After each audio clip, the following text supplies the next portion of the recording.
하나님의 나라를 전파하며 주 예수 그리스도에 관한 모든 것을 담대하게 거침없이 가르치더라. 아멘. 자, 우리 한 번만 더 큰 목소리로 나의 비전과 소망인 줄 알고 봉독하도록 하겠습니다. 시작. 하나님의 나라를 전파하며 주 예수 그리스도에 관한 모든 것을 담대하게 거침없이 가르치더라. 아멘. 할렐루야. 네, 주님께서 너무나도 사랑하시는, 그리고 연약한 종이 너무나도 사랑하는 우리 아델포이교회 모든 성도 여러분들을 주님을 환영하고 축복합니다. 특별히 지난 한 주간, 원래 고난주간 이유가 시험이 어마어마합니다. 왜일까요? 자, 여러분들 한번 제가 어려운 질문부터 드려보고 좀 시작을 해볼게요. 자, 예수님이 어디에서 40일간 금식 기도하셨습니까? 어려운 질문이었군요. 너무. 자, 이쪽은 뭔가 답을 아는 것 같으니까 이쪽 보고서. 자, 어디에서 40일간 금식 기도하셨습니까?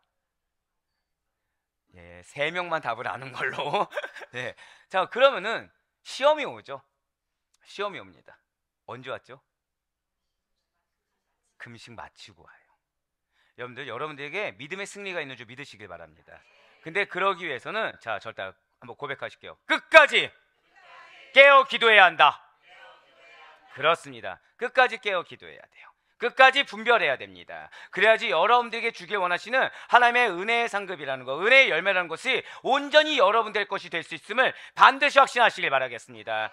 그래서 이번 한 주간 여러분들에서 더 뜨겁게 기도할 수밖에 없었어요. 그래서 이번 한 주간 여러분들을 축복하면서 기도할 수밖에 없었습니다. 마귀사단은 당연히 우리에게 고난의 거리를 보여줍니다. 아까 방금 전에 우리 교육자도 잠깐 짧은 대화를 하면서 마귀사단은 우리로 하여금 그 길을 올바로 걷지 못하게 방해한다고 했어요. 자, 왜 방해를 하겠습니까? 왜 여러분들의 마음을 요동하게 하거나, 왜 여러분들의 눈을 미혹하거나, 여러분들의 감정과 육신 가운데 괴로움이라는 것이 느껴진 것처럼 착각하게 만드는 것입니까? 이유는 단 하나예요. 절대 고백하실게요. 확실합니다. 그걸 기억하시면 돼요. 무엇이 확실합니까? 여러분들의 믿음의 인내에 따른 결실이 확실합니다. 여러분들의 그 믿음의 견고한 신앙의 그 결실이 확실하다는 거예요. 할렐루야. 그래서 그거를 갖지 못하도록 막는다는 것이죠. 그 믿음의 결실이라는 것이 무엇이겠습니까? 절대 한번 고백하실까요? 나는 전파의 도구입니다. 그거를 기억하셔야 된다는 거예요. 우리는 주님의 살아계심을 전파하는 도구입니다. 우리는 복음이 전부가 되는 것을 전파하는 도구입니다. 그래서 우리는 그 도구로서 내가 가질 수 없는 능력과 내가 가질 수 없는 은혜를 부여받은 자들이 바로 축복된 여러분과 저란 사실을 잊지 마시길 바래요. 그래서 우리는 미혹되지만 않아도 돼요. 그래서 우리는 의심하지만 않아도 됩니다. 우리는 하나님께서 가라고 한 길만 그대로 가기만 해도 된다는 거예요. 왜요? 여러분들의 길을 성령님이 인도하십니다. 여러분들의 길을 성령님이 동행하십니다. 할렐루야. 그래서 우리 저 옆에 있는 분들한테 이렇게 인사하실게요. 당신이 축복된 주님의 도구입니다. 자, 한 번 더 인사하실 때 당신을 통해 주님의 은혜가 전파됩니다.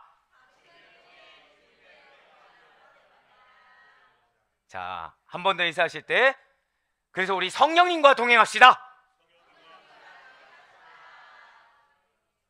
바로 이게 비결이라는 거죠. 바로 이게 비결입니다. 자, 여러분들 혹시 집에 수도관이 있으시죠? 수도관이 무슨 재질로 되어 있는지 아시는 분 계십니까? 알루미늄, 뭐 스테인레스, 황동. 자, 네. 또 있을까요? 철, 그죠? 철 나오고. 자, 정확하게 여러분들의 집에 있는 수도관의 재질을 정확히 아십니까? 내가 어떤 도가 될지 모른다는 거예요. 내가 지금 말씀하신 건 다 맞습니다. 왠지 아세요? 다 섞거든요. 네, 다 섞습니다. 왜냐하면 녹두슬지 말아야 되고 부식되지도 말아야 되고, 그리고 이것이 쉽사리 이게 한마디로 매끈하지 않으면 걸림돌이 이게 되기 때문에 섞어서 만들기 마련이라는 거죠. 근데 어떤 수도관은 뭐 철이 더 함유량이 더 높을 수가 있고, 어떤 수도관은 황동 있지 않습니까? 예, 그 뭐죠? 이렇게 좀 곰팡이나 이런 게 잘 쓸지 않도록 하기 위해서 황동 같은 재질이 있을 수 있죠. 근데 그 도구가 되는 것을 아는 사람은 처음부터 그 건물을 지은 사람만이 안다는 거예요. 처음부터 그 건물을 지은 분만이 아시다는 것이죠. 네, 그렇습니다. 여러분들은 도구입니다. 근데 내가 어떤 도구로 쓰일지는 우리는 아무도 알 수가 없어요. 내가 그 집에 거한다고 하더라도 그 집에서의 그 도구가 어떤 도구인지 우리는 알 수가 없습니다. 누구만이 아실까요? 하나님만이 아신다는 거예요. 예, 그럼 우리들은 이 땅에서 수많은 사람들과 함께 동고동락하면서 살아가고 있다는 것이죠. 내 집에 어떤 것이 어떻게 자리 잡는지 모른 채로 내 배우자와 내 부모님과 내 자녀들이 어떤 주님의 도구가 될지 모른 상태에서 우리는 계속해서 사람들과 그리고 주님과 동고동락하고 있다는 거예요. 예, 맞습니다. 가장 본질적으로 가장 궁극적으로 여러분과 저는 성령님과 동행한다는 사실을 반드시 잊지 마시길 바라요. 성령님께서 여러분과 함께하여 주고 계시고 성령님께서 친히 인도하시며 성령님께서 직접 동행하여 주시사 내가 알 수 없는 나의 도구된 자, 내가 알 수 없는 내 가족의 도구의 역할에 대해서 가장 잘 아시는 분이 여러분과 동행하여 주고 계십니다. 이렇게 여러분과 동행하시는 성령님께서는 오순절 성령 강림을 통해서 주 예수 그리스도를 믿는 모든 주님의 신실한 증인들의 가슴에 뿌려져 내렸습니다. 진실로 부활하신 주님께서는 이 뜨거운 성령 받기를 사모하는 자들의 가슴에 정말 이 공고한 마음, 괴로운 마음 가운데 치유함 받고 회복되고 그 가운데 복음의 뜨거운 열망이 일어나기를 소망하는 자들에게 불같은 성령을 심어주셨다는 거예요. 그리고 하늘 보좌에서 하나님 우편에 앉아 계시자 지금 이 순간도 저와 여러분을 우리 모두를 다스리고 계시다는 거예요. 맞습니다. 우리의 어려운 환경 알아요. 한 걸음도 뛰기 어려운 상황도 아십니다. 내 마음이 복잡다단해서 지금 내가 과연 내 위치에 맞는 생각과 내 위치에 맞는 삶을 살아가는지 모르는 상태에서 걸어가는 우리의 모든 것도 알고 계세요. 근데 중요한 건 무엇이라고요? 우리는 그 집에 거하고 있다는 거죠. 그 집을 지으신 이가 어떤 목적으로 지었는지 모르는 상태에서 감사한 거는 모르는데 그 안에 거하게 하셨다는 거예요. 할렐루야. 여기서 그럼 초점은 무엇일까요? 그 집안에서 내가 무엇을 하냐가 중요한 게 아닙니다. 그 집에 각각의 관들이 어떤 도구냐 이건 중요하지 않아요. 가장 중요한 건 무엇일까요? 저 따라 고백하실까요? 내가 그 집안에 살고 있습니다. 이게 가장 중요하다는 거예요. 내가 예수님이 거하시는 곳에 함께 살고 있습니다. 내가 하나님이 나에게 마련하신 처소에서 함께하고 있습니다. 내가 하나님이 지금 걸어가라고 하는 그 길에서 성령님과 동행하고 계신 것입니다. 할렐루야. 그거 이상 중요한 것이 없다는 거예요. 예, 맞습니다. 성령님께서는 여러분들 통해 하나님의 사역을 이루실 것입니다. 믿으십니까? 그 성령님께서는 하나님께서 계획하신 인류권의 역사를 실행 적용하셔서 여러분들을 통해 많은 믿음 있는 자들을 통해 많은 성령의 내주하신 자들을 통해서 믿는 자들이 허다하게 늘어나도록 과거에도 그리고 지금 이 시간에도 복음을 힘있게 전파하고 계시다는 거예요. 그 가운데 사도 바울은 분명히 여러분과 저에게 이렇게 말을 하고 있다는 거죠. 바로 고린도전서 2장 11절 말씀 보시길 바랍니다. 사람의 일을 사람의 속에 있는 영 외에 누가 알리요? 이와 같이 하나님의 일도 하나님의 영 외에는 아무도 알지 못하느니라. 아멘. 우리는 지금 현재 놓여진 상황에 대해서 명확히 하길 원합니다. 우리는 지금 우리가 계획하는 일들에 대해서 이것이 얼마나 확실한지에 대해서 알길 원합니다. 근데 여러분들의 앞에 놓여진 일들은 누가 계획하셨습니까? 여러분들 지금 살고 있는 그 집뿐만 아니라 여러분들이 처하고 있는 그 환경은 누구의 섭리와 누구의 계획 가운데 있습니까? 다 하나님에게 달려있다는 걸 우린 잘 알고 있어요. 그런데 고린도전서 2장 11절에 뭐라고 얘기하나요? 하나님의 일은 누구만 한다고요? 자, 이제 보여주셔도 될 것 같아요. 하나님의 일은 하나님의 영 외에는 아무도 알지 못한다는 거예요. 성령님이 이래서 중요합니다. 오직 성령님 안에 거해야 되는 이유가 바로 이것입니다. 어떠한 환경과 어떠한 상황에서 기도보다 앞서지 말아야 되는 이유가 바로 이거라는 거예요. 왜요? 하나님의 일은 하나님의 영 외에는 아무도 알 수가 없기 때문인 것입니다. 진실로 성령님께서는 맞아요, 세상의 일을 증언하는 자가 아니에요. 하나님의 일, 곧 하나님의 나라와 예수 그리스도에 대해서 증언하여 깨닫게 하심으로 말미암아 복음에 미련한 영혼들을 거듭나게 하셔서 구원받게 하신다는 것이죠. 이 땅 가운데 세상의 일로 국한되지 않게 하십니다. 하나님의 나라가 이 땅 가운데 임하게 하세요. 이 가운데 여러분들의 인간적인 일로 멈추게 하시는 것이 아니라 여러분들의 작은 고사리와 같은 그 손으로 말미암아 하나님의 일이 성취하게 하신다는 사실을 반드시 믿으시길 바랍니다. 그래서 잘 되었다고 교만할 수 없어요. 그래서 무언가 내 마음에 어렵다고 낙심하지 않아도 된다는 것입니다. 왜요? 모든 것이 다 하나님의 일이 되기 때문인 거예요. 그렇습니다. 우리는 성령님께서 전파한 복음을 듣고서 거듭나게 되었어요. 예수 그리스도를 믿어 하나님의 거룩한 백성이 된 것입니다. 이렇게 성령님이 전파한 복음을 듣고 구원받아 하나님의 백성이 된 자들은 이전과 동일한 상태로 그대로 멈춰 있거나 지옥의 멸망길로 퇴보하는 자들이 아니라는 것이죠. 우린 누구와 지금 동행하고 있다고요? 성령님과 동행하고 있어요. 누가 우리로 하여금 하나님의 일을 알게 하신다고요?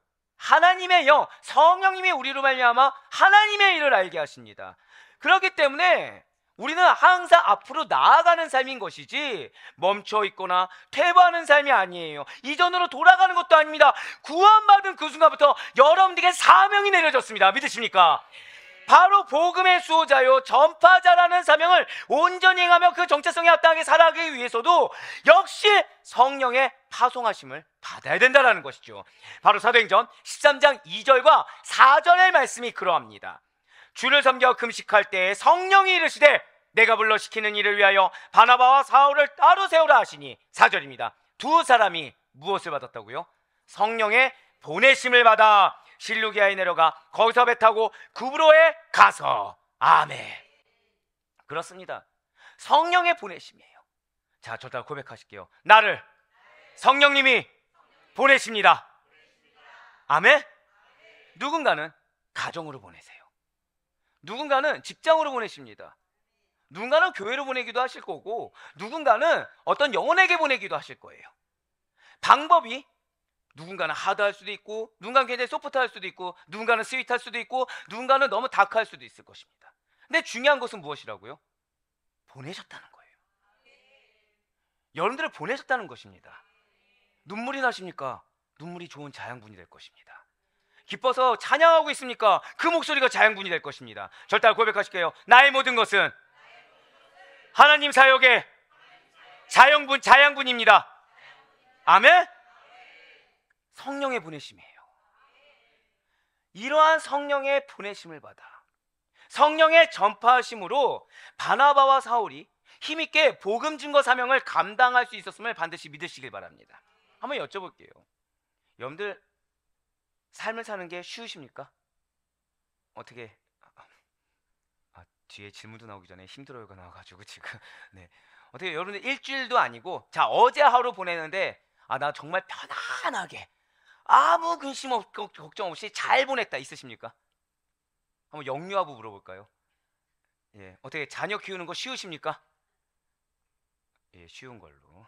네, 그죠. 요한이 우리 애들 보는 거 웃는 것만 봐도 기쁠 수 있겠죠. 밥 차리는 건 쉬우십니까? 제가 기대했던 건요. 그래도 이제 신혼가정들이 있잖아요. 신혼가정들이 이럴 줄 알았는데 우리 신앙의 연수가 오래되신 선배님들 밥 한 끼 정도는 뚝딱뚝딱 차릴 수 있는 분들이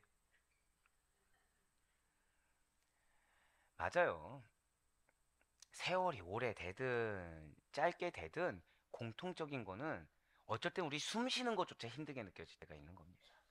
가만히 앉아 있는 것조차 힘들 때가 있어요. 우리는 어느 순간 휴가라는 걸 받아도 휴가를 온전히 즐기지 못할 정도로 일이나 삶에 묶여 있는 것 같은 그런 속박감 가운데 있는 것이 우리입니다. 우리의 삶은 쉬운 것이 하나도 없다는 거예요. 우리의 삶은 호락호락한 것이 하나도 없다는 것입니다. 그런데 감사한 것이 있다는 거죠. 여러분들의 모든 것이 성령의 전파하심의 증거가 되는 것입니다. 여러분들의 모든 그 언행과 행동 하나하나가 둘 중에 하나라는 거예요. 복음을 증거할 것이냐, 나를 증거할 것이냐. 감사하지 않습니까? 나는 아무 생각 없이 청소를 했어요. 나는 아무 생각 없이 밥을 차려줬어요.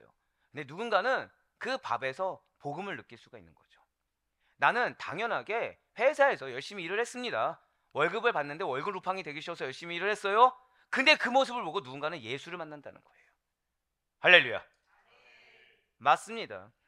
모든 그리스도인들의 비전이자 사명이기도 한 이 복음 증거, 즉 내가 어느 쪽에서 복음 증거의 도구가 될지 알 수 없지만 구원받은 그 순간부터 나에게 사명을 주시고 연약한 나를 도구 삼아 나의 언행, 나의 삶, 나의 생각 모든 것을 통해 복음이 증거되도록 예비하신 하나님께서는 반드시 한 가지를 전제 조건을 두셨다는 거예요. 무엇이 필요하다고요? 절대 고백하실게요. 성령의 전파하심.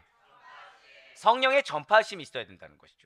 진실로 성령님께서 우리 주님께서 하신 일과 가르치신 것을 우리에게 전해주지 않으신다고 한다면, 성령님께서 하나님의 뜻과 계획을 우리로 하여금 깨닫게 하지 않으신다고 한다면 우리에게 있어 전하는 일이라는 것은 헛것이 될 것입니다. 무의미한 꽹과리 울림에 지나지 않게 될 거예요. 우리가 하나님 나라를 전파하는 데 있어서도 성령님께서는 항상 여러분과 함께 하십니다. 믿음의 담대함과 용기를 주며 전파하는 것을 도와주신다는 거예요. 내 상태가 어떠하든지 간에 여러분들 끝까지 버리지 아니하시사 여러분들 도우시는 성령님, 여러분들과 함께 하시는 성령님, 여러분과 함께 걸어가시는 성령님, 그것이 우리의 성령인 줄 믿으시길 바랍니다. 그렇습니다. 전파하게 하세요. 전파하게 하십니다. 전파하다, 전파하다, 전파하다. 전파하다라는 것이 무엇입니까?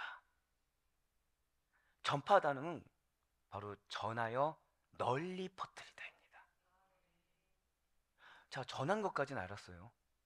무엇이 있다고요? 한번 저다 고백하실게요. 널리 퍼뜨리다. 저는 여러분들이 이 사도행전 시리즈를 마무리하는 이 시점에 이거를 기억하셨으면 좋겠어요. 무엇이요? 널리 퍼뜨리다.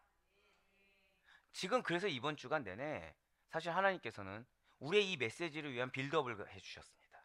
그것이 무엇입니까? 영적 파급력이에요. 선한 영향력입니다. 이것이 어떻게 널리 퍼뜨려 나갈지 모른다는 거예요. 지금은 아무런 가능성이 보이지 않을 수 있습니다.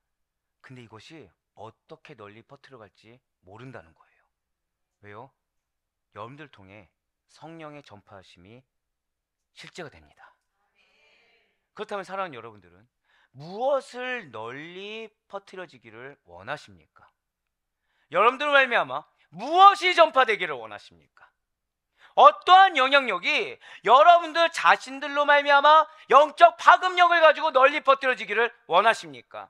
진실로 우리 교회는, 진실로 우리 모든 아들 보이교회 권속들에게는 복음을 널리 전할 책임이 있다는 거예요.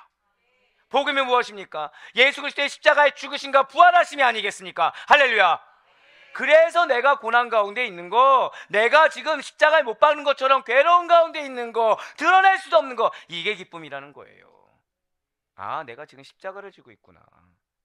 아, 내가 지금 이 십자가를 지는 것을 통해서 이것에 대해서 나만 드러나지 않는다고 한다면 반드시 복음이 전해지겠구나.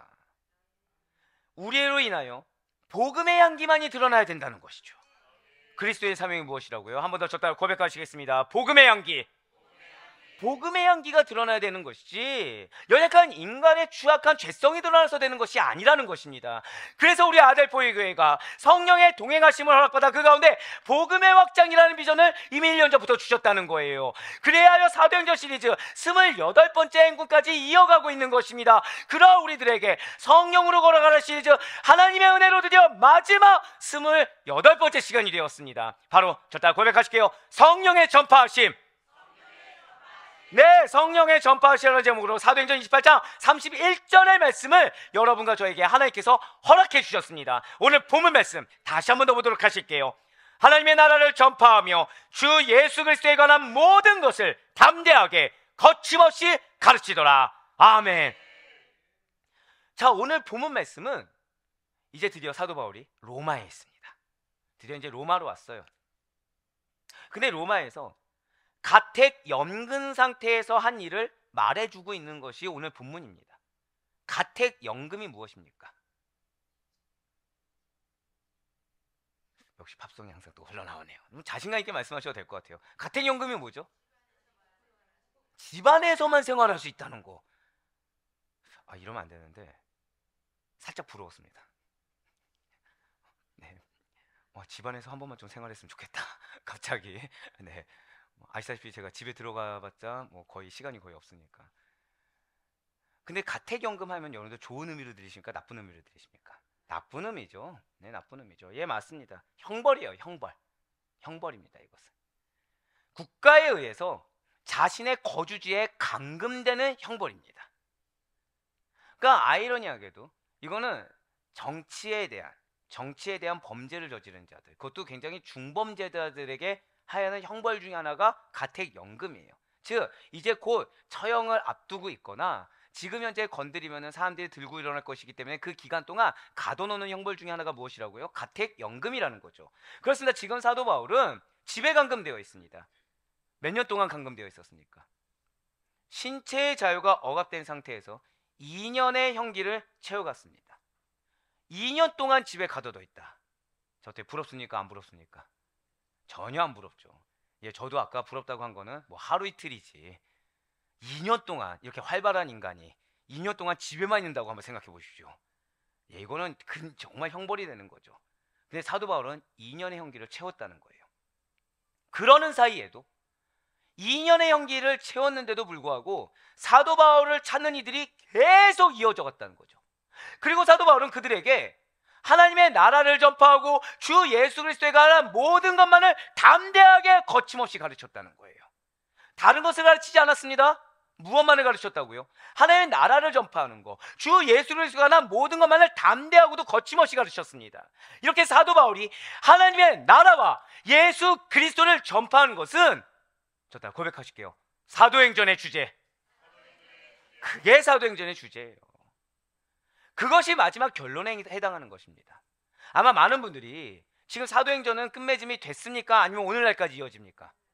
다 알고 계세요. 오늘날까지 이어진 걸 다 알고 계십니다. 그래서 사도행전을 또 다른 말로 뭐라 하죠? 성령행전이라고 하지 않습니까? 왜요? 여러분들 안에는 성령님을 통해서 지금 이 순간에도 주의 역사는 써내져 가고 있다는 거예요. 그런데 지금 사도행전의 주제가 무엇이라고요? 자, 저를 다 고백하실게요. 하나님의 나라와 예수를 전파하는 것. 즉 오늘날 우리가 성령인전을 쓴다는 것은 무엇입니까? 우리의 입술, 우리의 삶을 통해서 우리가 예수 그리스도만을 전해야 된다는 거예요. 하나님 나라를 전파하는 것입니다. 우리가 이 땅 가운데 빛과 소금으로 살아간다는 것은 여러분들의 가정을 통해서, 여러분들의 속한 공동체를 통해서 믿지 않는 자들이 무엇으로 바라봐야 되는 거예요? 하나님 나라가 임했구나. 여러분을 통해서 무엇을 알아야 되는 거예요? 예수 그리스도가 저것이구나, 말씀이 이것이구나 하고 느껴야 된다는 거예요. 할렐루야. 빛과 소금으로 산다는 것이 무엇이라고요? 여러분들 통해 하나님 나라를 봐야 되는 것입니다. 여러분을 통해 예수님을 만나야 된다는 거예요. 할렐루야. 그것이 가능하다는 거예요. 왜요? 저를 다 고백하시겠습니다. 성령님이 계십니다. 그래서 가능하다는 거예요. 하나님 나라와 예수 그리스도만을 전파하는 것은 사도 바울의 생애를 한 문장으로 압축하여 표현한 것입니다. 그리고 이것은 여러분과 제가 나아갈 길이자 주님의 지상명령이라는 것이죠. 누구 한 명에만 특정하게 주는 것이 아니라는 거예요. 모두에게 주는 것입니다. 어떤 상황에서는 이 지상명령을 실천할 수 있고 어떤 상황에서는 실천할 수 없는, 그게 아니에요. 즉 여러분과 저의 삶을 한 문장으로 축약하면 무엇이라고요? 저를 다 고백하실까요? 하나님 나라와 예수를 전파하는 것. 무엇이요? 여러분들의 삶, 저의 삶을 한 문장으로 축약하면 임동현이 무슨 일을 했다, 임동현이 어떻게 살아왔다, 이게 드러나는 게 아니에요. 하나님 나라가 보여야 되는 것입니다. 예수님이 보여야 된다는 거예요. 대상이 누구든지 간에 우리의 인생을 한 문장으로 축약하면 무엇이라고요? 나를 통해 하나님 나라와 예수를 전파하는 것. 진실로 사도 바울은 다메섹 도상에서 예수님을 만난 뒤에 바로 이 지상명령을 성취하면서 살아갔어요. 하나님 나라와 예수 그리스도를 전파하는 것은 바울의 삶에 있어서 유일한 초점이 되며 전부가 되고 있었다는 것이죠. 그러한 그가 가장 최고의 가치로 여기는 예수님을 사랑하는 방식이 바로 뭐예요? 전파한다는 거죠. 사랑하는 여러분들, 예수님 사랑하십니까? 정말 예수님 사랑하십니까? 예수님이 나를 위해 십자가 못 박혀 죽으셨음을 믿으십니까? 그리고 그분이 이루신 부활이 나의 것임을 믿으십니까? 그런데 오늘날을 살아가는 많은 그리스도인들이 사랑의 방식이 다 제각기 다르다는 거예요. 그 사랑의 방식이 너무나도 다 다르다는 것이죠. 과정은 다를 수 있습니다. 누군가는 찬양을 할 수 있고, 누군가는 봉사를 할 수 있고, 누군가는 말씀을 전할 수 있겠죠. 근데 공통적으로 하나로 귀결돼야 돼요. 공통적으로 어떻게 해야 된다고요? 하나로 귀결돼야 됩니다. 여러분들 찬양을 통해서, 여러분들 헌신을 통해서, 봉사를 통해서, 말씀을 통해서 딱 하나만 드러나야 돼요. 다 고백하실게요. 오직 예수. 바로 그거예요. 오직 예수가 드러나지 않고 내가 드러나거나 그 어떠한 공동체에 오래된 이력이 드러난다? 이미 그러면 우리는 예수를 사랑한 것이 아닙니다. 이미 그러면 나를 사랑한 거예요. 이미 그러면 건물을 사랑한 것입니다. 이미 그러면 사람의 단체를 사랑한 거예요. 교회의 존재 가치가 무엇입니까? 교회의 존재 가치가 무엇이죠? 예수 아니면 소용이 없습니다. 구원 아니면 소용이 없어요. 교회가 복음을 붙잡지 않고 구원을 붙잡지 않고 교회의 허다한 사역과 생활을 통해서 사람이 들어가거나 교회 이름이 드러나면 어떻게 될까요? 저는 정말 우리 아델포이 교회 이름이 유명해지지 않길 바랍니다. 왠지 아십니까? 예수만 드러나길 바래요. 아델포이 교회 오는 모든 성도님들이 우리 교회 좋은 이유가 예수님의 살아 역사하심을 체감해서 좋길 바랍니다. 그것이 우리가 예수님을 사랑하는 방식이에요. 교회는 예수님을 사랑해야 됩니다. 믿으십니까? 그러기 위해서 교회를 통해서 무엇만 드러나야 된다고요? 예수만 드러나야 돼요. 이 자리에 한 명만 있다고 하더라도 예수님만 드러난다고 한다면 우리는 가장 능력의 교회인 것입니다. 죄송해요. 믿으니까 드릴 말씀입니다. 이 자리에 저 혼자 있어도 예수님만 드러나고 있다면 우리 교회는 축복된 교회입니다. 알았어요. 이 자리에 여러분들 중에 한 분만 계셔도 그 한 분을 통해서 뭐 장로님을 통해서 권사님을 통해서 집사를 통해서 하다못해 우리 아기를 통해서라도 그 아기의 응애 소리에 우리가 예수를 만난다. 회개할게요. 예, 제가 방금 전에 저 한 명이 남았어도 했을 때 아멘 소리보다 아기의 응애를 통해서 예수를 만난다고 했을 때 아멘이 제일 크게 나왔습니다. 그러면은 우리 교회는 우리 교회는 무엇이 증명되는 거예요? 우리가 예수를 사랑하고 있구나. 교회는 예수님을 사랑하는 증거를 보여줘야 되는 것입니다. 근데 예수를 사랑하는 증거는 무엇이라고요? 전파해야 되는 거예요. 예수님을 전파하는 것입니다. 하나님 나라를 전파하는 것입니다. 여러분들의 모습을 통해서 예수가 보여야 되는 것이고요. 여러분들 속한 공동체를 통해서 반드시 내 가정은 이런 문제가 있어, 내 사업장은 이런 문제가 있어, 이게 아니라 하나님 나라가 임하고 있습니다. 물질의 소욕이 이렇더라도 관계 어려움이 이렇더라도 이 가운데는 샬롬의 은혜가 있습니다. 그 믿음의 고백이 여러분과 저의 고백이 되고 그 믿음의 고백을 주님께서 진정으로 사랑하는 내 아들아, 진정으로 사랑하는 내 딸아, 너가 날 정말 사랑하였구나, 그 칭찬받을 수 있는 여러분과 제가 되길 간절히 소망합니다. 맞습니다. 그런 사도 바울이 가장 최고의 가치를 여기고 있는 예수님을 사랑하는 방식이 바로 전파하는 것이었어요. 분명 죄로 죽을 수밖에 없었던 사도 바울이었습니다. 그렇지만 예수 그리스도의 보혈로 말미암아 그리스도의 피값으로 말미암아 다시 살리심을 받은 그 구원의 은혜와 하나님의 한량없는 사랑을 받았다는 것이죠. 이러한 은혜와 이러한 사랑에 보답하는 길은 오직 단 하나, 자신에게 새 생명을 주시고 영원한 천국으로 인도하시는 예수 그리스도를 전파하는 것, 예수 그리스도를 증거하는 것이었다는 거예요. 사도 바울이 육신의 장막을 벗어던지고서 들어가게 될 하늘 처소 새하늘과 새 땅이 하나님의 나라만을 전파하는 것이었습니다. 이러한 사도 바울은 자신이 죽을 날을 어느 정도 직감하고 있었을 바로 그때조차도 주님께서 자신에게 허락한 지상사명, 지상 그 명령을 놓치지 않고 힘껏 감당했다는 거죠. 그래서 사도 바울은 이렇게 고백한 것입니다. 바로 디모데후서 4장 6절에서 8절까지의 말씀입니다. 전제와 같이 내가 벌써 부어지고 나의 떠날 시각이 가까웠도다. 나는 선한 싸움을 싸우고 나의 달려갈 길을 마치고 믿음을 지켰으니 이제 우러는 나를 위하여 의의 면류관이 예비되었으므로 주 곧 의로우신 재판장이 그날에 내게 주실 것이며 내게만 아니라 주의 나타나심을 사모하는 모든 자에게도니라. 아멘. 이 말씀을 보시길 바라요. 지금 사도 바울은 죽음이 점점 더 임박해 다가오고 있음을 느끼고 있습니다. 유언이 무엇이죠? 유언이 무엇입니까? 죽기 직전에 남기는 말이죠. 죽기 직전에 남기는 부탁의 말입니다. 허랑방탕한 얘기를 합니까? 중요한 얘기를 합니까? 중요한 얘기를 하죠. 지금 사도 바울이 어떤 상태라고요? 죽음이 임박한 상태입니다. 그러니까 사도 바울이 하는 말은 굉장히 중요한 말이에요. 그래서 사랑하는 제자 디모데에게 무엇을 말을 합니까? 전도의 일을 할 것과 맡은 직무를 다할 것을 권면하였어요. 지금 무엇이냐? 절대 고백하실게요. 유언적 신앙 고백, 승리의 선언, 두 가지라고 있다는 거예요. 기억해 두셔야 됩니다.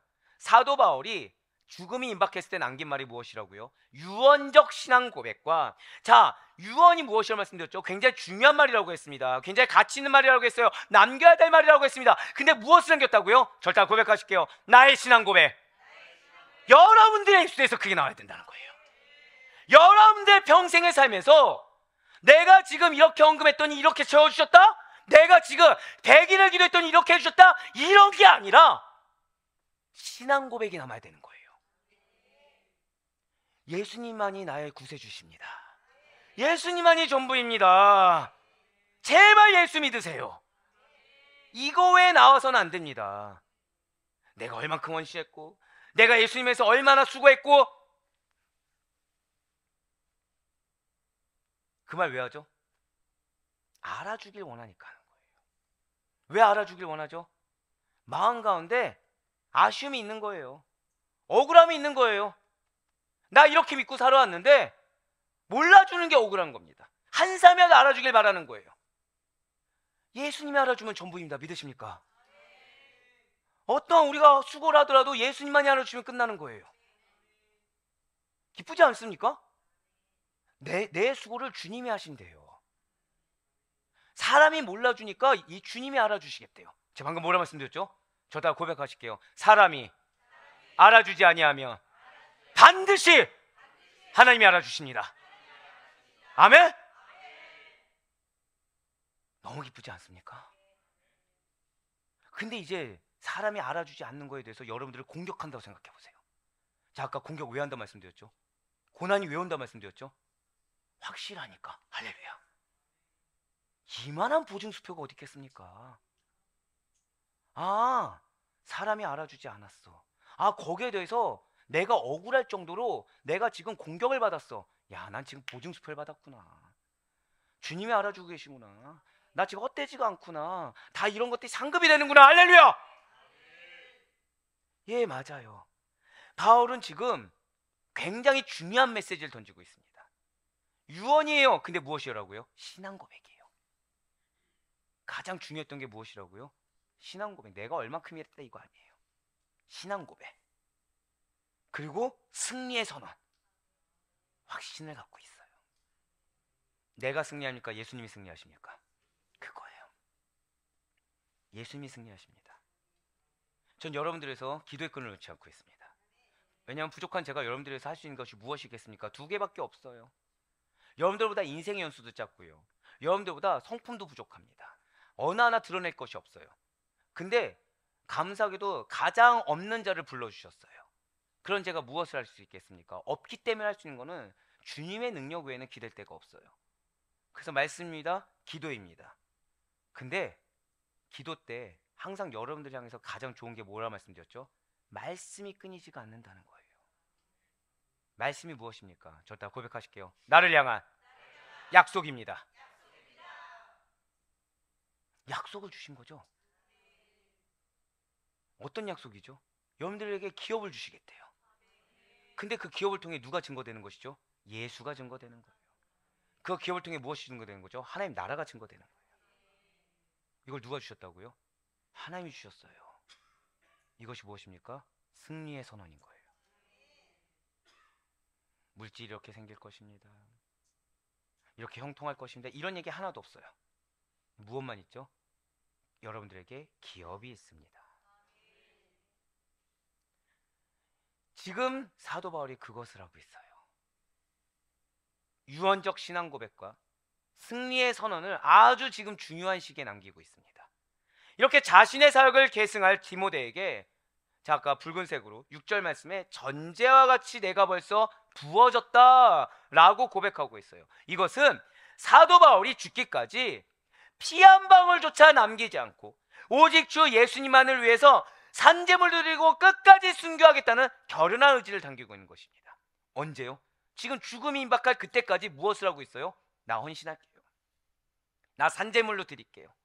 나 아무것도 남기지 않아도 좋으니 주님 나를 사용해달라고, 나를 숭배도구로 사용해달라고 결연한 신앙의 의지를 가지고 있습니다. 그렇습니다. 사도 바울은 주님께서 자신에게 위탁하신 영광스러운 복음을 전파하는 일에 중단 없이 절대 포기하지 않고 끝까지 완수하겠다는 결단과 더불어 실제 실행을 하였습니다. 이렇게 선한 믿음의 싸움을 완주한 사도 바울에게는 의의 면류관이 예비되어 있다는 것이죠. 아마 많이 들어보셨을 거예요. 의의 면류관 들어봤는데 한번 제가 여쭤보겠습니다. 여러분들 의의 면류관이 여러분들에게 예비되어 있습니다. 기쁘십니까? 정말 기쁘십니까? 왜 기쁘세요? 한번 여쭤볼게요. 의의 면류관이 뭐길래 기뻐하시죠? 추상적인 말씀하지 마시고 정말 실질적으로요. 왜 설교단에서 믿음을 지킨 여러분들에게 의의 면류관이 예비되어 있습니다 하면 다 아멘해요. 기쁨이 정말 막 흘러넘치십니까? 막 기대감이 막 샘솟으세요, 솔직히? 의의 면류관이 무엇입니까? 뭐길래 우리가 기뻐해야 되죠? 무엇이길래 그것이 우리의 상급이 된다고 믿어야 되는 거죠? 의의 면류관은 잘 기억하세요. 확실하길 바랍니다. 우리 애기가 벌써 아멘 하네요. 이런 믿음, 보지 않고 믿는 자가 참된 복된 자다. 듣기 전부터 뭐로 화답해요? 아멘. 이러면 보통 다 같이 아멘이 나왔어야 되는데 우리 회개합시다. 우리 막내보다 더 믿음 없는 우리. 자, 아멘. 자, 예수 그리스도를 믿음으로 의롭다고 칭함을 받은 자들에게만 주어지는 것이 의의 면류관이에요. 자, 지금 전제 조건이 무엇이죠? 믿는 믿음으로 의롭다고 칭함을 받은 자들에게만 주어지는 게 의의 면류관입니다. 자, 그런데 의의 면류관이 무엇이냐? 하나님 나라에서 수여되는, 자, 저다 고백하실게요.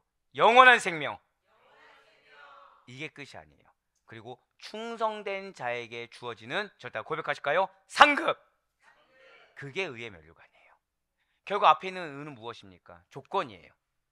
믿음이 있는 자, 의롭다 칭함을 얻은 자들만이 무엇을 얻을 수 있다는 거예요? 면류관을 얻을 수 있다는 거예요. 근데 이 면류관에 무엇이 있다? 영생이 있는 것입니다. 이 면류관에 무엇이 있다는 거예요? 상급이 있다는 거예요.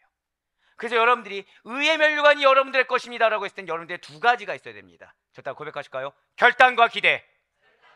결단과 기대가 있어야 돼요. 내 무슨 일이 있어도 믿음으로만 살겠습니다. 내 무슨 일이 있어도 믿음으로 반응하겠습니다. 그 가운데 어떤 기대가 있어야 된다고요? 이런 나에게 상급이 있습니다. 할렐루야. 바로 디모데전서 6장 12절 말씀을 통해서 오늘 그래서 우리들에게 사도 바울은 이렇게 권면하고 있습니다. 자, 우리 디모데전서 6장 12절 말씀, 나의 신앙 고백과 결단의 의지를 담아 기대함을 담아 힘차게 같이 봉독하겠습니다. 시작. 믿음의 선한 싸움을 싸우라. 영생을 취하라. 이를 위하여 내가 부르심을 받았고 많은 증인 앞에서 선한 증언을 하였도다. 아멘. 자, 지금 이미 취했다고 하지 않았어요. 아까 의의 면류관에 뭐가 포함된다고 말씀했죠? 영생과 상급이 포함된다고 말씀드렸습니다. 근데 지금 영생을 어떻게 하라고 하고 있어요? 취하라. 지금 내 거야, 아직 내 거가 아니에요. 아직 내 거가 아니에요. 그래서 지금 뭐라고 하고 있습니까? 믿음의 선한 싸움을 해서 영생을 온전히 여러분들의 것으로 만들어야 된다는 거예요. 그러기 위해서 부르심을 받았다는 것입니다. 근데 그 부르심을 받은 이유가 뭐예요? 많은 증인 앞에서 선한 증언을 해야 된다는 거예요. 성령이 여러분들 전파하신 이유가 무엇이라고요? 증언하라고.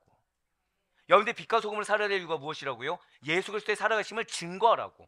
여러분들 속한 공동체가 화평해야 되는 이유, 샬롬이 임해야 되는 이유가 무엇이라고요? 하나님 나라를 증거하라고. 여러분들이 이번 한 주간 가정과 직장과 사업장 어디에서든 트러블이 있으셨습니까? 반드시 기억하세요. 아, 여기에 하나님 나라가 임하게 하기 위해서 하나님은 나를 사용하셨는데 이거 방해하려고 사단이 내 마음을 요동치는구나. 지금 나에게 트러블을 주는구나. 그럴수록 여러분들 뭐 하셔야 됩니까? 신앙 고백하세요. 절대 고백하실게요. 의의 면류관이 나의 것입니다. 신앙 고백하세요. 그에 합당하게 살아가세요. 기대하세요. 절대 고백하실까요? 상급이 믿음을 지킨 나에게 실제가 됩니다. 아멘?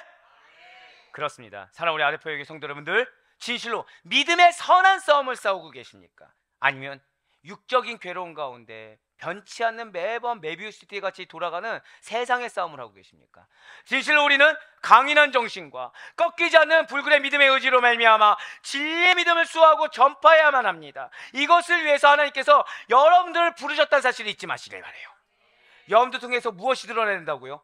하나님 나라가 드러나야 돼요. 예수 그리스도만이 드러나야 돼요. 우리가 부르심을 받은 일은 최선을 다해 생명을 과 가치가 있는 거예요. 자, 무엇을 과 가치가 있다고 말씀드렸죠? 생명. 그러니까 그 트러블에 죽을 것 같은 거예요. 그러니까 그 문제거리 앞에서 괴로워 죽겠는 거예요. 지금 여기에 어떤 단어가 포함됐죠? 죽음이란 단어가 포함되어 있죠. 왜 그런 마음을 느끼게 한다고요?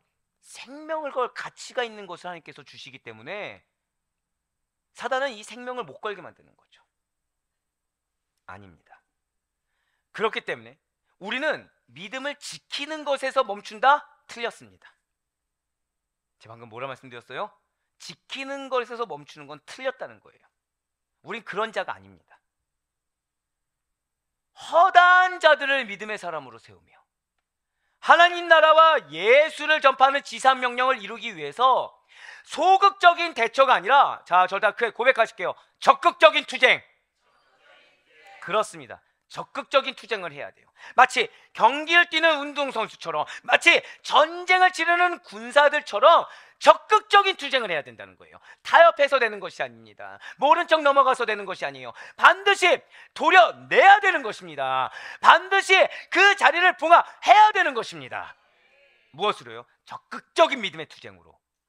지금 사도 바울이 디모데에게, 그리고 믿음의 계대를 이어가고 있는 오늘날 많은 그리스도인들에게, 그리고 지금 이 설교를 듣기 위해 모인 우리 모든 주의 축복대 주님께서 사랑하사 친히 사용하시고 친히 전파하고 계신 우리 아들 보이교회 모든 성도님들에게 대체 왜 투쟁과 전쟁에 비유한 믿음의 싸움을, 믿음의 투쟁을 계속하라고 하는 것입니까? 대체 왜 마침내 이루게 될 승리의 면류관, 마침내 여러분들의 것이 될 의의 면류관을 쟁취하라고 지금 권면하는 것입니까? 지금 사도 바울이 그러한 믿음의 싸움을 싸웠기 때문이라는 거예요. 자신이 먼저 그 길을 걸어갔다는 거죠. 그리고 이제 사도 바울은 완주를 목전에 두고 있어요. 지금 사도 바울이 걸어간 길이 헛됐다는 것입니까? 실제가 됐다는 것입니까? 실제가 됐다는 거예요. 여러분들의 믿음의 길이 지금 어떻다고요? 반드시 실제가 된다는 거예요. 반드시 완주할 날이 온다는 것입니다. 그래서 자신의 바통을 이어받을 디모데와 여러분과 저에게도 담대하게 권면할 수가 있다는 거죠. 결국 무엇입니까? 나는 지상명령을 받아 완주했으니 너희도 나와 동일한 성령님을 받은 자에 합당하게, 나와 동일한 지상명령을 받은 자에 합당하게, 저따 고백하실게요. 끝까지 완주하라. 바로 그거예요. 끝까지 완주하는 거예요. 중간에 어떤 옆에 있는 사람이 날 쳤냐, 중간에 달리는 트랙에 어떤 걸림돌이 있냐, 이거 보지 말고 무엇하라고요? 그럼에도 불구하고 끝까지 완주하라. 사도 바울은 이렇게 말할 자격이 충분한 자입니다. 오늘 본문에 있는 사도행전 28장 중반부인 15절 말씀 한번 보시길 바라요. 유라굴로 강풍의 죽음의 위협을 이겨냈습니다. 위풍당당하게 승전고를 울렸어요. 그리고 아비오도로에 들러서 사도 바울은 비록 죄수의 신분이었지만 담대하게 거침없이 로마에 입성했다는 거죠. 사도행전 28장 15절의 말씀입니다. 그거 형제들이 우리 소식을 듣고 아비오 광장과 트레이스 타베르네까지 맞으러 오니 바울이 그들을 보고 하나님께 감사하고 담대한 마음을 얻으니라. 아멘. 자, 지금 이게 왜 중요한 말씀이냐면, 지금 사도 바울의 신분은 무엇이죠? 죄수의 신분입니다. 자, 그런데 지금 이 아비오 광장, 그리고 트레이스 타베르나는 이 아비오 대로입니다. 그냥 대로. 여기서부터 여기까지의 대로예요. 그 아비오 대로입니다. 이 대로는 누가 걸어갈까요? 오늘 여러분들은 제가 준비하지 않은 말들을 계속 지금 해주고 계세요. 연구하시는 것 같아요. 이 대로는요, 로마로 들어가는 가장 오래되고 가장 완벽한 도로입니다. 그래서 이 도로를 누가 걷냐? 로마의 장군들이 걸어요. 패잔병 걷는 거 아닙니다. 로마의 장군들 중에서도 전쟁에서 승리하고 개선할 때 바로 이 아비오 도로로 당당하게 걸어 들어온다는 거죠. 바로 그 도를 통해서 죄수에 불과한 사도 바울이 아비오 광장에 들어선 거예요. 지금 말이 안 되는 일이죠. 근데 더 놀라운 것은, 자, 죄수입니다. 당시 로마법에 죄수와 친분 있게 지내면 어떻게 될까요? 일단 압송되게 됩니다. 특히 정치와 관련된 죄수, 정치범일 경우 어떻게 되겠습니까? 말 한마디 섞어서는 되는 안 돼요. 그런데 지금 그 도를 통해서 죄수에 불과한 사도 바울이 아비오 광장에 들어섰습니다. 사람들이 모른 척 했을까요? 사람들이 외면했을까요? 아니요. 놀라운 일이 벌어져요. 로마서를 통해서 복음의 핵심에 대해서 가르침을 받던 많은 믿음의 형제들이 사도 바울을 반갑게 맞이한 거예요. 실제로 사도 바울을 만난 적이 있습니까? 없습니까? 없어요. 무엇을 통해서 만났어요? 절대 고백하실까요? 말씀을 통해. 말씀을 통해서 만났을 뿐이에요. 로마서를 통해서 복음의 핵심에 대해서 가르침을 받았던 많은 믿음의 형제들. 하지만 정작 사도 바울을 만나본 적도 없는 로마 형제들이에요. 그들은 그것도 3년 전에 받았습니다. 자, 언제 받았다고요? 3년 전에 바울에게 받은 편지인 로마서를 읽었을 뿐이에요. 만나본 적도 없어요. 기간도 3년이어야 됩니다. 근데 3년 전에 편지 쓴 자는 지금 무엇으로 등장했어요? 죄수로 등장했어요. 그럼 여러분들 인간적으로 사람이란 뭐라 생각하겠습니까? 그 편지를 의심하지 않겠습니까? 죄수잖아요. 어떤 잘못된 걸 쓴 거 아닌가 의심하지 않겠습니까? 복음의 능력이 여기에 있어요. 우리가 사람에게 복음을 증거합니다. 영혼에게 복음을 증거합니다. 근데 그 영혼이 안 받아들여요. 왠지 아십니까? 내가 복음이 전부가 아니기 때문이에요. 내가 예수가 전부가 아니기 때문입니다. 나를 통해 내가 드러나기 때문이에요. 그렇기 때문에 내가 하는 말을 믿지 않아요. 내 안에 있는 진심을 보지 않아요. 내 안에 있는 하나님 나라를 보지 않아요. 지금 사도 바울을 보세요. 3년 전에 쓴 편지입니다. 지금 신분도 죄수입니다. 근데 의심하지 않아요. 기뻐합니다. 감사하고 있어요. 그 믿음의 형제들이 유라굴로 강풍을 이기고 로마에 입성한 사도 바울을 뒤에 나올 결과를 생각하지 않은 채 열렬히 환영하고 반갑게 맞이하고 있는 거예요. 그렇습니다. 지금 사도 바울의 로마 입성은 흡사 십자가를 지시기 위해서 예루살렘으로 입성하신 예수 그리스도를 연상하게 합니다. 호산나 호산나를 외치던 군중들 사이에서는 예수님을 통해서 복음을 전해 듣고 믿을 자들과 그럼에도 불구하고 믿지 않는 자들이 뒤섞여 있었죠. 그러나 분명한 사실은 예수 그리스도께서는 하나님 나라를 전파하시기 위해서, 하나님 나라가 지상에 세워지기 위해서 당신이 짊어질 그 십자가를 당당히 지시고서 예루살렘의 개선장군처럼 입성하셨다는 것입니다. 마찬가지로 사도 바울 역시도 비록 죄인의 신분이었지만 당신이 거기 그 로마에 어떠한 영향도 미치지 못할 정도로 3년 전에 쓴 로마서가 다였지만 복음으로 로마를 정복하기 위해서, 복음으로 로마를 통치하기 위해서 믿음의 행군을 해나가고 있다는 거예요. 내가 어떤 위치냐 중요하지 않습니다. 어떤 삶이 대비하고 있냐 중요하지 않습니다. 왜요? 여러분과 저와 성령님이 함께 하십니다. 여러분들에 속한 공동체에 성령님이 보내주셨어요. 왜요? 성령님이 여러분을 통해 전파하십니다. 할렐루야! 복음의 능력이에요. 복음의 힘이에요. 복음의 담대함인 것입니다. 누구처럼요? 사도 바울처럼. 지금 사도 바울의 행보는요, 복음을 통한 새로운 통치가 로마에 펼쳐지는 승리의 입성이에요. 내가 어떤 공동체 안에 들어갈 때, 내가 어떤 상황 가운데 우리가 마음이 어려워질 때가 있습니다. 마음에 걱정이 있을 때가 있어요. 근심이 있을 때가 있어요. 왠지 아십니까? 사람의 눈치 보기 때문이에요. 왠지 아세요? 세상의 눈치를 보기 때문이에요. 담대해지세요. 성령님이 보내셨습니다. 성령님이 그 가운데 여러분들 죄송하지만 피 흘리라고 보내셨어요. 눈물 흘리라고 보내셨습니다. 땀 흘리라고 보내셨어요. 대신 그건 헛되지 않아요. 왜요? 여러분들의 피, 땀, 눈물을 통해서 하나님 나라가 증거돼요. 예수 그리스도가 증거돼요. 그것이 여러분들의 의의 면류관이 돼요. 할렐루야! 지금 사도 바울이 그렇게 입성하고 있는 거예요. 사랑하는 우리 모든 성도 여러분들, 우리 아델포의 교회도 지난 28주 동안 사도행전 시리즈를 통해서 믿음의 행군을 이어왔습니다. 그 대단원의 막을 내릴 28번째 행군이 되는 바로 이 시간에 하나님께서는 유라굴로와 같은 세상 광풍에 지금 맞서 싸우고 계시는 여러분과 저에게 성령님께서 전파하신 바로 이 복음을 우리들에게 허락하신, 절대 고백하실게요, 나에게 허락된 또 하나의 로마가 있습니다. 그거를 믿고 전하기를 원하신다는 거예요. 또 하나의 로마예요. 외롭죠, 당연히.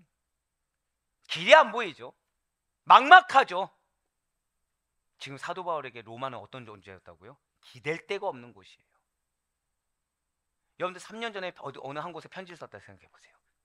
3년 후에 거길 가야 됩니다. 기대하시겠습니까? 3년 전에 편지 하나 딱 줬고 그 사이 동안 연락을 안 했어요. 근데 그 장소로 가게 된 거예요. 그럼 그 장소에 여러분들 기대치가 있습니까, 없습니까? 우리 보통 뭐라고 하죠? 그래, 맨 땅에 헤딩하는 마음으로 새로 시작하자, 이런 얘기 하지 않습니까? 근데 사도 바울은 두려워하지 않았다라는 거예요. 왜요? 하나님께서 함께 하시기 때문에, 성령님이 보내신 것에 대한 확신이 있기 때문에. 그래서 이 시간에 지상명령을 수행하기 위해서, 그 거룩한 사명을 완수하기 위해서, 여러분들의 기업을 위해서 우리가 어떻게 성령을 따라 복음을 전할 수 있는지 살펴보고 큰 은혜 받기를 원하시고 계십니다. 왜요? 오늘이 끝이 아니기 때문이에요. 절대 고백하실게요. 나로 인해 성령의 전이 써내져 갑니다. 그거를 믿기 위해서 온 거죠. 바로 성령이 전파한 이 복음을 전하려면 제일 먼저 이 세상 모든 사람은 복음으로 말미암아 고침을 받아야 하는 죄인이라는 사실을 깨달아야 된다는 거예요. 이 세상 모든 사람은 어떤 자들이라고요? 고침을 받아야 된다는 거예요. 이 세상 사람들은 다 뭐라고요? 고침을 받아야 돼요. 자, 고침을 받아야 된다는 건 뭐죠? 연약한 부분이 있다는 거예요. 부족한 부분이 있다는 거예요. 치유돼야 될 부분이 있다는 거예요. 악함 나올 수 있습니까, 없습니까? 있어요. 실수 나올 수 있습니까, 없습니까? 있어요. 왜요? 고침을 받아야 되니까. 여러분들 그거 하셔야 됩니다. 완벽하잖아요. 여러분들에게 안 붙여주셔요. 여러분들이 필요로 하는 곳에 붙여주시는 것입니다. 그렇습니다. 사도 바울은 유라굴로 광풍을 이기고 나서 그의 호송단과 함께 멜리데 섬에 도착하여 3개월간을 체류하게 됩니다. 바로 사도행전 28장 1절과 2절의 말씀입니다. 우리가 구조된 후에 안즈 그 섬은 멜리데라 하더라. 비가 오고 날이 참해 원주민들이 우리에게 특별한 동정을 하여 불을 피워 우리를 다 영접하더라. 아멘. 자, 광풍이 몰아쳤습니다. 근데 파손된 배 외에는 아무런 인명사고가 없었어요. 배에 탄 276명이 다 생존된 상태로 무사히 멜리데 섬에 당도하게 됐다는 거죠. 그런데 그 무리들이 그 섬의 원주민들로부터 환영을 받았다는 것입니다. 그런데 그곳에서 사도 바울이 독사에게 손을 물리게 된 거예요. 원주민들이 환영했는데 환영을 받는 자가 지금 불의의 사건을 당하게 된 것입니다. 그러니 원주민들이 얼마나 놀랐겠습니까? 약이나 치료시설이 변변치 못한 섬에서 독사에게 물렸다는 것은 곧 죽음을 의미할 만큼 위급한 상황입니다. 원주민들이 두려운 거예요. 환영을 했습니다. 근데 환영의 결과가 무엇이죠? 죽음인 거예요. 원주민들은 사도 바울이 이제 독사에 물렸으니까 큰일이 벌어질 것으로 여기서 불길함을 느낍니다. 여기서 원주민들에겐 두 가지 길이 있었어요. 하나는 자신들의 잘못을 인정할 것이냐, 두 번째는 그거 인정하기 싫어서 남 탓할 것인가. 원주민들 무엇을 선택했죠? 사도 바울을 살인자로 매도해버립니다. 어떡합니까? 우리 섬에 와서 지금 큰일 났습니다. 이거 우리 잘못입니다 한 것이 아니라 무엇을 했다고요? 사도 바울이 신의 형벌을 받은 거야. 그는 살인자야. 그래서 신의 형벌을 받아서 죽임당할 수밖에 없었던 거야. 매도했어요. 그런데 그런 그들의 주장과 너무나 다른 결과가 일어났어요. 독사에 물린 바울은 뱀을 불에 떨어버렸습니다. 그리고 아무런 해도 입지 않게 된 거예요. 자신의 죄를 인정하기 싫어서 사도 바울을 매도했던 그들 앞에 사도 바울은 믿음의 결과를 보여줬어요. 이를 지켜본 원주민들이 어떻게 됩니까? 바울을 살인자로 생각하던 것을 바꿔서 이제는 갑자기 신으로 여기기 시작한다는 거예요. 사랑하는 우리 성도 여러분들, 지금 이 원주민들은 어떠한 자들입니까? 그들은 미신적 사고와 그 지역에서의 시간이 너무나도 오래 이어서 계속되어 있다 보니까 절대 고백하실까요? 관습에 젖어 있는 자들이에요. 독사에 물린 바울을 사도 바울을 살인자라고 했다가 뱀을 떨어버리고 아무런 해를 당하지 않게 되자 이제 사도 바울을 갑자기 태도를 급변해서 신이라고 부르기까지 합니다. 원주민들의 미신적 사고와 그 오래된 경험이 익숙한 관습이라는 것은 바울을 살인자라고 예측한 것을 빗나가게 했을 뿐만 아니라 신이라 잘못 부르는 실수까지 잘못까지 조장했어요. 하지만 사도 바울은 살인자도 아니요 신도 아닙니다. 그는 그저 복음 증거자입니다. 그렇습니다. 복음 없이 미신적 사고, 복음 없이 익숙한 개인의 경험과 세상의 관습으로 살아가는 이 땅의 많은 죄인들은 빗나간 예측을 가지고 허다한 실수를 저지르며 살아가요. 염두에 붙여준 영혼들은 무엇으로 살아간다고요? 허다한 실수 가운데 살아갑니다. 이상하지 않다는 거예요. 왜요? 복음이 100%가 아니면, 예수가 100%가 아니면 어쩔 수 없이 잘못된 사고, 잘못된 관습으로 실수를 할 수밖에 없다는 것입니다. 그들은 늘상 옳은 길, 성공의 길, 행복의 길을 가려고 해요. 그것에 대해서 노력을 안 해서 문제가 합니다. 하지만 번번이 예측해서 실패합니다. 가지 말아야 할 길을 기가 막힐 정도로 골라서 가고만은 실수를 반복할 수밖에 없다는 거죠. 하지만 이러한 영혼들이 바로 여러분과 저에게 붙여준 영혼이라는 거예요. 실수나 잘못을 이상하게 여기지 마세요. 당연한 것입니다. 우리는 그들에게 증거자가 되면 되는 거예요. 우리는 그들에게 예수님만이, 복음만이 전부라는 것을 증거해주면 되는 것입니다. 우리들이 성령께서 전파하신 이 복음을 널리 전파해야 할 이 땅의 영혼들은 다른 거 아니에요. 그냥 복음이 필요한 죄인일 뿐입니다. 누구처럼요? 나처럼 복음이 필요한 죄인일 뿐이에요. 복음으로 고침을 받아야만 하는 죄인일 뿐입니다. 그냥 우리는 먼저 깨달았을 뿐이고, 거기는 하나님 눈에서 봤을 때는 그냥 몇 초 차이로 뒤에 깨달았을 뿐입니다. 그 사명 우리에게 주신 거예요. 50보 100보예요. 이러한 인식 속에서 우리의 전도는 시작돼야 되는 것입니다. 이 인식이 없잖아요. 우린 사람의 눈치를 보게 돼요. 우린 환경의 눈치를 보게 돼요. 우린 나를 보게 돼요. 여기 지금 예수님 있습니까 없습니까? 말로는 예수님 믿어야지, 구원받아야지 하지만 이 가운데는 이 원주민들처럼 세상의 관습, 나의 왜곡된 사고, 나의 왜곡된 기대, 여기에 대해서 영혼의 소중함을 놓치게 된다는 것입니다. 진실로 사도 바울은 멜리데 섬에서 가장 높은 사람인 보블리오의 집에 머물면서 보블리오의 아버지와 병자들을 치유합니다. 그래서 로마로 가는데 필요한 쓸 것들을 얻어 배를 타고 수라구사에서 사흘, 레기온에서 하루, 그리고 보디올에서 2일을 머물고 난 뒤에 로마로 가게 됩니다. 그리고 로마 형제들은 사도 바울을 환영하게 됐다는 거예요. 사도 바울은 이들에 대한 감사와 담대한 마음을 얻게 되었습니다. 사도행전 28장 15절의 말씀입니다. 그거 형제들이 우리 소식을 듣고 앞비오 광장과 트레이스 타베르네까지 맞으러 오니 바울이 그들을 보고 하나님께 감사하고 담대한 마음을 얻으니라. 아멘. 바로 여기에서 우리가 복음 전도에서 매우 중요한 사실을 배울 수가 있다는 거예요.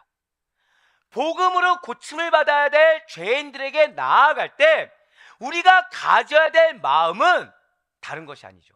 저 따라 고백하실까요? 담대한 마음.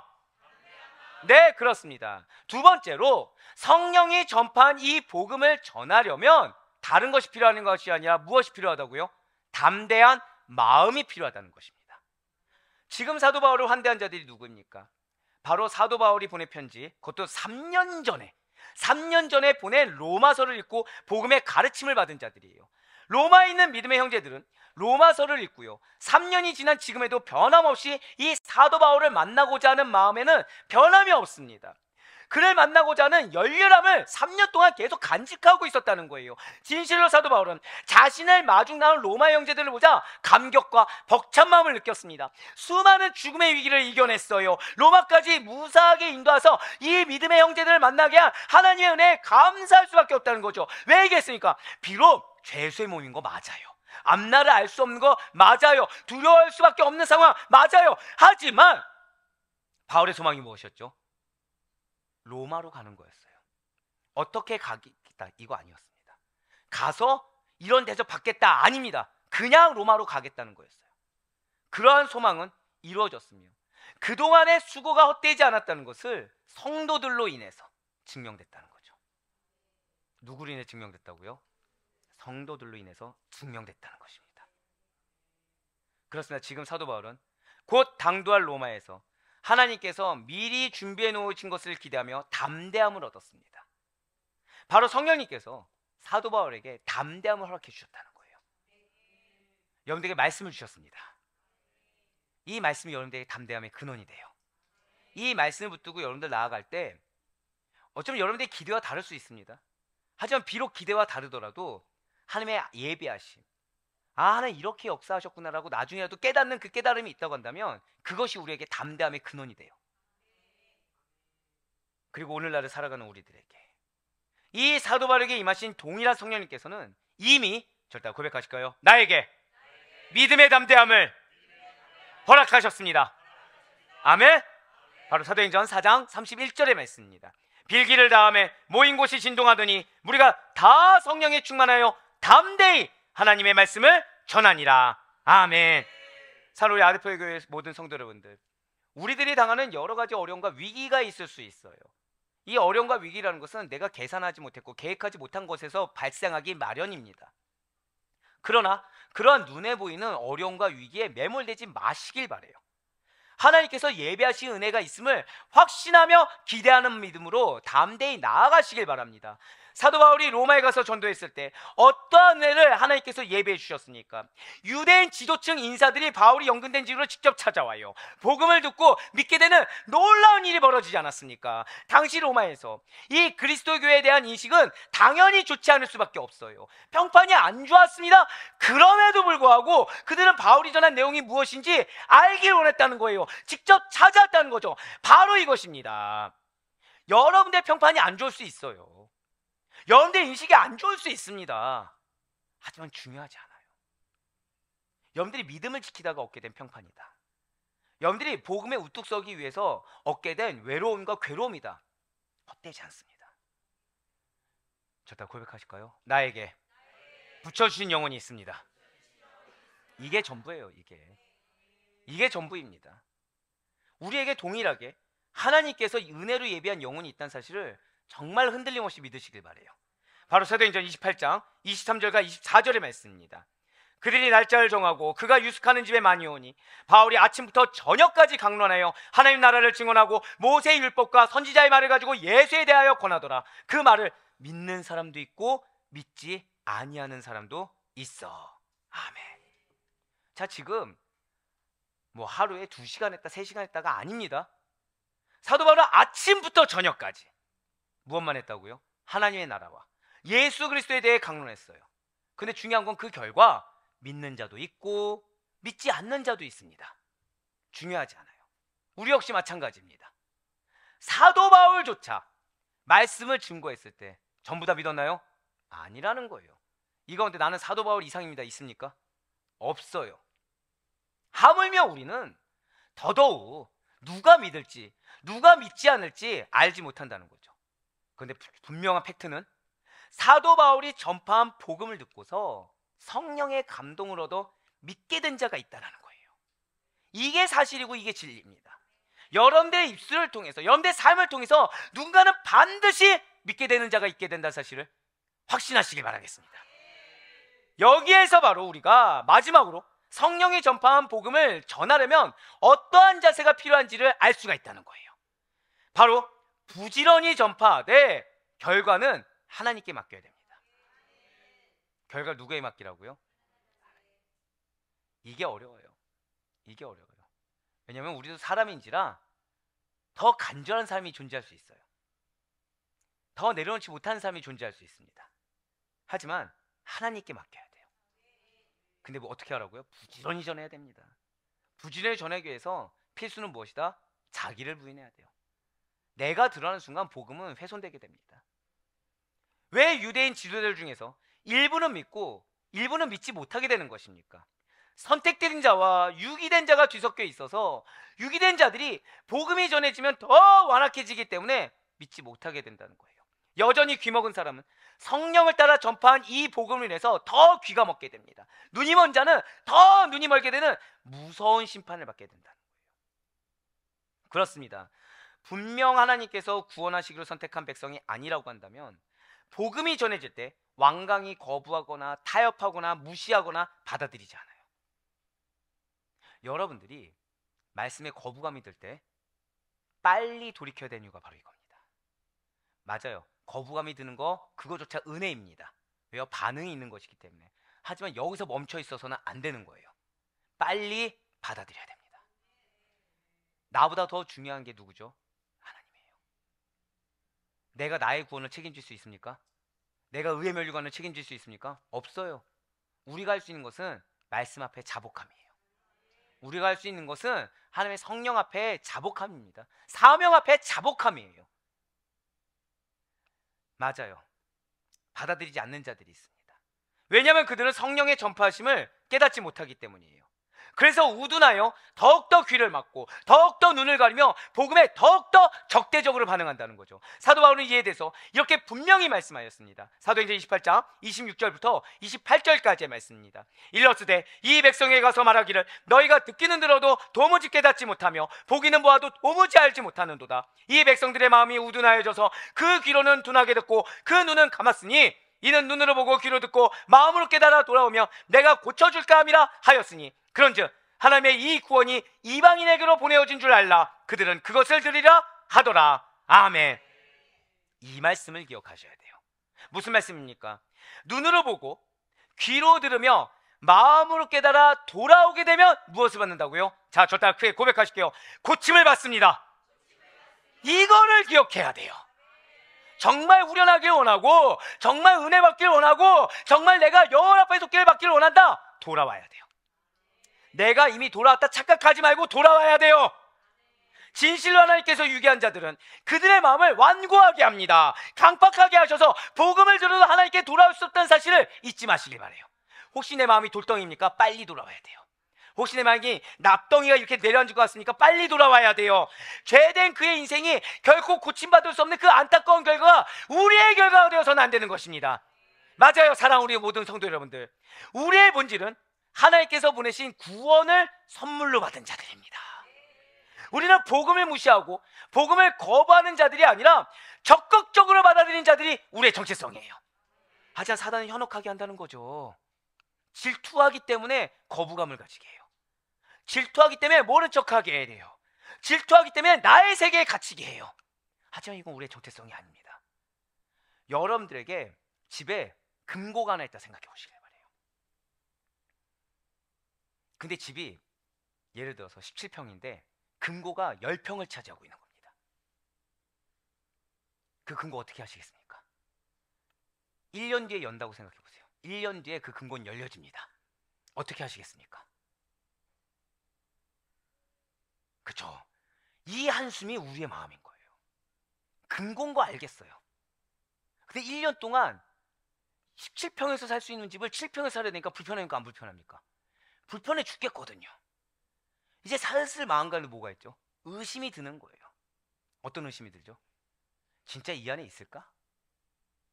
진짜 이 금고 안에 있을까? 거기서 이제 거기서 조금 더 발전하면 어떻게 되죠? 아, 지금 못 살아 죽겠는데 나중에 어떻게 했어? 일단 지금 잘 살고 봐야지. 거기서 뭘 버려요? 금고를 밖으로 버리려고 하는 거예요. 근데 중요한 거는 누군가는 그 금고를 끌어안고 있던 분이 계신 거죠. 근데 그 집에서 열었더니 실제 뭐가 있는 겁니까? 금은 보화가 있는 거예요. 은혜라는 게 있는 거예요. 근데 그거 보고서 돌이키면 되는데 대다수는 어떻게 하죠? 그거 보고서 거기에만 특수성을 부여하지 나한테는 내가 버린 거에 대해서는 인정하지 않으려고 한다는 거예요. 빨리 돌이켜서 다시금 그 금고를 받으면 되는데 인정하기 싫어서 여전히 비어있는 상태로, 여전히 이 마음이 비어있는 상태로 내버려 둔다는 거죠. 여러분들 안에 있는 그 가치를 포기하지 마시길 바랍니다. 그거야말로 여러분들에게 지금 나를 둘러싸고 있는 17평 이상의 것을 줄 수 있는 놀라운 은혜의 복이라는 사실을 정말로 믿으시길 바래요. 사단은 이 은혜의 복을 포기하게 하기 위해서 여러분들을 붙잡게 할 거예요. 정확히는 여러분들에게 익숙한 것을 붙잡게 할 것입니다. 관습, 사고, 이걸 붙잡게 할 거예요. 그러나 그것은 여러분들을 보장해 주지 않습니다. 하나님의 권위로 임명된 우리의 전파하는 사역이 우리의 본질이에요. 그래서 복음으로 고침을 받아야 할 죄인들과 동화되는 것이 아니라 그들을 하나님께로 돌아오도록 하는 귀한 일이 우리의 사명인 것입니다. 동화되는 게 아니에요. 변화시키는 것입니다. 그러니 때를 얻든지 못 얻든지 부지런히 여러분들의 모습을 통해서 복음만이 전파되길 바라요. 그 결과를 하나님께 맡기시길 바랍니다. 이러한 가치 있고도 중요한 사역에 더욱더 여러분들 성령님만 의지하시길 바라요. 그 가운데 성령님이 전파한 이 복음 무엇입니까? 여러분들 통해 하나님의 나라만이, 여러분들 통해 예수 그리스도만이 전파되는 이 귀한 사역과 믿음의 선한 싸움을 마치고 얻게 될 의의 면류관이 여러분들 것이라는 사실을 반드시 확신하시길 바랍니다. 그래 바로 얻기는 영원한 생명과 그리고 충성된 자에게만 주어질 상급을 확신하시고 기대하시는 가운데 여러분들의 남아있는 인생 평생이 성령행전을 써내려가는 데 있어서 부족함이 없길 바랍니다. 여러분들의 입술 고백 가운데 오직 신앙의 고백을 통해서 많은 어다한 믿음이 없는 자들, 많은 어다한 믿음이 있다고 착각하는 자들, 많은 유기된 자들이 돌이키게 되는 놀라운 은혜. 그래서 여러분들을 말미암아 상급이 가득한 것이 무엇인지를 경험할 수 있는 축복된 우리 아르포교회 모든 성도님들이 될 수 있기를 주님의 이름으로 간절히 축원합니다.